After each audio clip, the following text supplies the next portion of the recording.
gelmiyor. Bu Van'da biliyorsun, Van'da bir çığ oldu. Bir de millet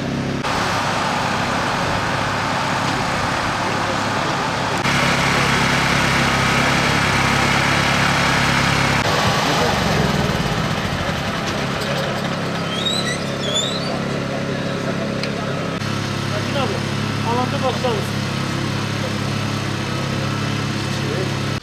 çift girişli olmazsa güç kaynağı.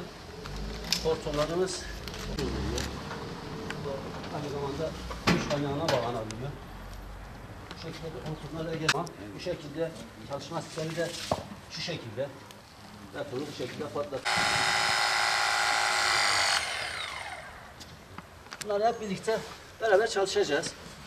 Sizler de öğrenin. Yarın öbür gün bir afet sırasında, deprem sırasında bu ekipmanları aşağı yukarı yani sizler belki bize çalıştırıp yardım edeceksiniz. Belki sizler kullanacaksınız. Şunlar çığ malzemelerimiz. Şurada çığ sondası var. Daha önce bu eğitim alanlar herhalde vardır.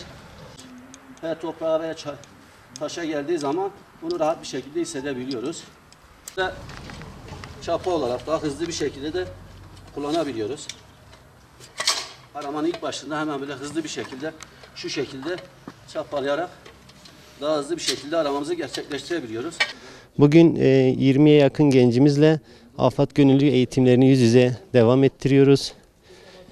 AFAD Gönüllü eğitimimiz işleyişi E-Devlet üzerinden yapılan başvurular sonucunda online eğitimini bitiren arkadaşları biz burada 10 günlük süre boyunca yüz yüze eğitimleri alıyoruz.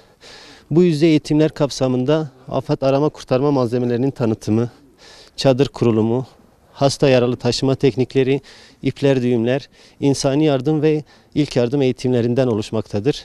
Şu ana kadar E-Devlet üzerinden yapılan başvuru sayısı 950 kişiyi bulmuş. Ulaşabildiğimiz kadar gönüllümüzü yüz yüze eğitimler alıp eğitimlerini verme çabası içerisindeyiz. Olası bir afette hakikaten AFAD gönüllerine ne kadar çok ciddi bir ihtiyaç olduğu zaten ülkemizin bir afet gerçeği olduğundan göz önünde çıkmakta. Ülkemiz coğrafyasının %95'i afet riski altında ve ülkemizin hemen hemen her metrekaresi bir afet riski taşımaktadır. Bu yüzden biz afet gönüllerimizi afete hazırlıklı olarak yetiştirmek zorundayız. Şu an bu misyonla yola çıktık ve 20'ye yakın gencimize ilk etapta temel afet eğitimlerini vermeye başladık. AFAD'ın gönüllüsüyüm. Yıllardır sanal ortamda, bilgisayarlarda her ne kadar gönüllü olsak bile bugün artık gönüllere birebir eğitim veriliyor. Malzeme tanıtımı var, eğitimimiz var. Bölgemizde çiğ bölgesi olduğu için çiğ eğitimi alacağız. Televizyonda, bilgisayarda gördüğümüz eğitimler belki biraz yetersiz kalıyor. Şu anda bugün görerek, anlatarak bizzat öğrenmeye geldik. Bir 20 kişilik bir gönüllü ekibiyle buradayız. Eksiklerimizi tamamlayacağız. Bundan sonra her zaman AFAD'ın yanında destek vermek için elimize geleni yapacağız inşallah.